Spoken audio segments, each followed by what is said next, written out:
राम मंदिर का निमंत्रण ये यादव परिवार को दिया गया, वो नहीं गए।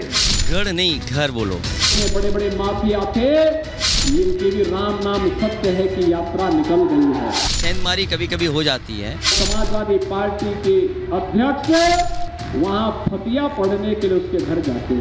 भारतीय जनता पार्टी भी केंद्र की सत्ता में आसानी से वापस आने वाली नहीं। हम भारतीय जनता पार्टी वाले वो वोट बैंक से नहीं डरते हैं। जो राम को लाए हैं हम,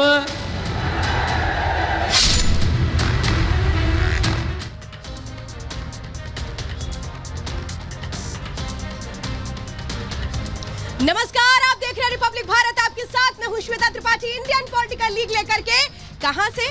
यहां से। समझे आप? कहां से? ये है वो नगरी जहां अगर कुछ रहता है, कुछ पहचान होती है तो वो है इसकी। आप समझ गए होंगे मैं बात कर रही हूँ इत्र की।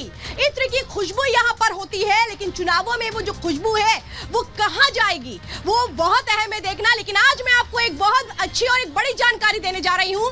प्रधानमंत्री नरेंद्र मोदी का वो 100 मिनट का exclusive interview Republic media network के editor in chief Arnab Goswami ने किया है। 100 मिनट का वो इंटरव्यू पूरे दिन कल आप देखिए उन 100 हेडलाइंस में, जिसमें प्रधानमंत्री ने अपने मन की बात कही। प्रधानमंत्री ने उन तमाम बातों का जिक्र किया जो चुनावों में लेकर उनको लेकर के जो आरोप लगाए जाते हैं, वो तमाम बातें कही हैं। तो कल पूरे दिन रिपब्लिक मीडिया नेटवर्क पर आप देख सकते हैं अर्नब गोस्वामी के साथ प्रधानमंत्री का वो एक्सक्लूसिव इंटरव्यू जिसमें उन्होंने की है अपने मन की बात। और चलिए अब बात करते हैं कन्नौज की।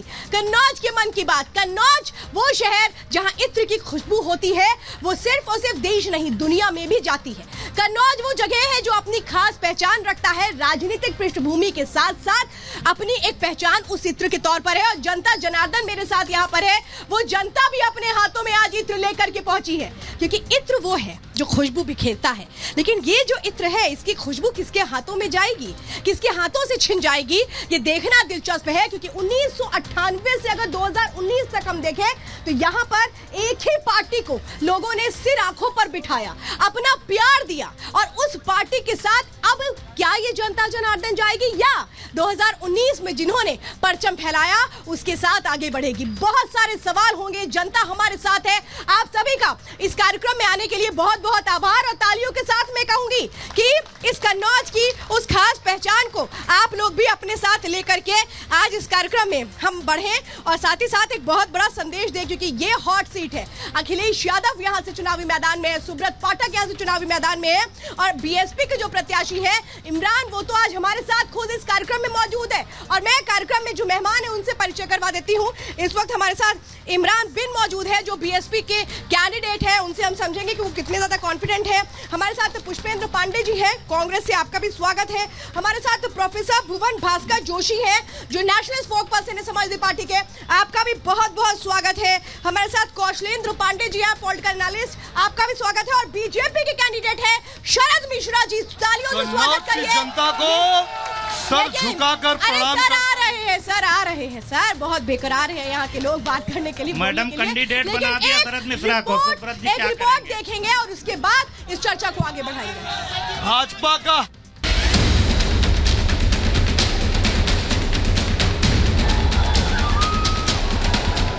कौन से सांसद को पहनाओगे जीत की माला? माननीय सुब्रत पाठक जी को पहनाएंगे। मैं तो बीजेपी को दूंगा वोट। इत्र की खुशबू से दुनिया को दीवाना बनाने वाला कन्नौज उत्तर प्रदेश के राजनीतिक गलियारों में अहम जगह रखता है। यहाँ करीब 2 दशकों तक समाजवादी पार्टी का कब्जा रहा है, लेकिन बीते चुनाव में बीजेपी ने शानदार प्रदर्शन करते हुए समाजवादी पार्टी के गढ़ में सेंधमारी कर दी थी। अखिलेश की पत्नी और सपा प्रत्याशी डिंपल यादव को हार का मुंह देखना पड़ा था। बीजेपी के तमाम स्टार प्रचारक यहाँ दोबारा कमल खिलाने की जुगत में जुटे हैं, तो अखिलेश यादव कन्नौज को अपना गढ़ नहीं घर बता रहे हैं। गढ़ नहीं घर बोलो, और घर भी अगर गढ़ है तो अच्छी बात है। सेंधमारी कभी कभी हो जाती है। पूरा भरोसा इस बार कन्नौज की जनता पर कि कन्नौज की जनता पुनः विकास के लिए वोट देगी। गृह मंत्री अमित शाह ने कन्नौज की जमीन पर कदम रखे तो राम मंदिर का जिक्र करते हुए अखिलेश यादव पर जमकर निशाना साधा। जब राम मंदिर का निमंत्रण ये यादव परिवार को दिया गया, वो नहीं गए। वो इसलिए नहीं गए कि उनको अपनी वोट बैंक की डर लगता है। शाह ने कन्नौज से बीजेपी का जुड़ाव दिखाने के लिए यहाँ के मशहूर इत्र का भी जिक्र किया। साथ ही बताया कि रामलला के श्रृंगार के लिए यहीं से इत्र अयोध्या जाता है। G20 वाले आए ना, हमारे मोदी जी ने सबको कन्नौज की इत्र की बोतल भेंट करने का काम किया है। रामलला को गर्मी में जो चंदन का इत्र जाता है वो भी कन्नौज वालों आपका दिया हुआ है। राज्य के सीएम योगी आदित्यनाथ ने भी कन्नौज की धरती पर आकर राम के अस्तित्व पर सवाल उठाने वालों पर जमकर हमला बोला। कांग्रेस के लोग तो क्या कहते थे राम वो यही नहीं जो राम को लाए हैं हम। एक तरफ बीजेपी है जो 2019 के नतीजों को 24 में दोहराने की कोशिश कर रही है, तो वहीं दूसरी तरफ अखिलेश यादव अपने गढ़ को बचाने के लिए हर सियासी चाल चल रहे हैं। अखिलेश यादव ने चुनाव प्रचार के लिए अपनी बेटी अदिति तक को मैदान में उतार दिया। अदिति अपने पिता के लिए कन्नौज में चौपाल लगाकर पिता के पक्ष में वोट मांग रही हैं। अब देखना ये होगा कि साइकिल पंचर हो जाएगी या डबल इंजन की सरकार इत्र की नगरी में फिर से कमल की खुशबू महकाएगी। Bureau report, Republic Bharat. तो बेहद उत्साहित है यहाँ की जनता अपने सवालों को रखने के लिए उन नेताओं के बीच जो अलग अलग पार्टियों से जुड़े। लेकिन शुरुआत मैं यहाँ की महिलाओं से करना चाहती हूँ। बताइए क्या सोच रही है, कन्नौज कितना आगे बढ़ा और इस बार क्या उम्मीद है कन्नौज को लेकर महिला की ओर से? कन्नौज हमेशा आगे बढ़ा था और बढ़ेगा। कन्नौज की जनता ने ठान लिया है अब की बार 400 पार माननीय सुब्रत पाठक जी को सांसद बनाएंगे। मैं एक बात कहना ये चाहती हूँ कि माननीय अखिलेश जी से ये पूछना चाहती हूँ कि सिर्फ मुझे एक बात ये बता दें कि हमारे महापुरुषों से इन्हें प्रॉब्लम क्या है। हमारे अंबेडकर मेडिकल कॉलेज का नाम मायावती ने अंबेडकर रखा था और इन्होंने अपनी सत्ता में आने के बाद उसको चेंज कर दिया। इसके बाद भगवान बुद्ध की माता का नाम हटा के इन्होंने दूसरा नाम रख दिया इनको। और इनकी जो रैली थी मैनपुरी में अभी जो इन्होंने अपनी रैली की थी उसमें इनके गुंडे महाराणा प्रताप। बहुत नाइंसाफी, बहुत गलत हो गया, ये तो गलत है। आ रहे मैडम, आ रहे। मैं पूछना चाहता हूं समाजवादी पार्टी के प्रवक्ता से कि बनारस, फैजाबाद और अयोध्या में जो सिलसिलेवार बम धमाके हुए थे, उन बम धमाकों के आतंकियों को छुड़ाने के लिए समाजवादी पार्टी की सरकार ने हाई कोर्ट में याचिका क्यों डाली थी? क्या ये समाजवादी पार्टी के आतंकवादी थे? आपका कन्नौज का मुद्दा है क्या?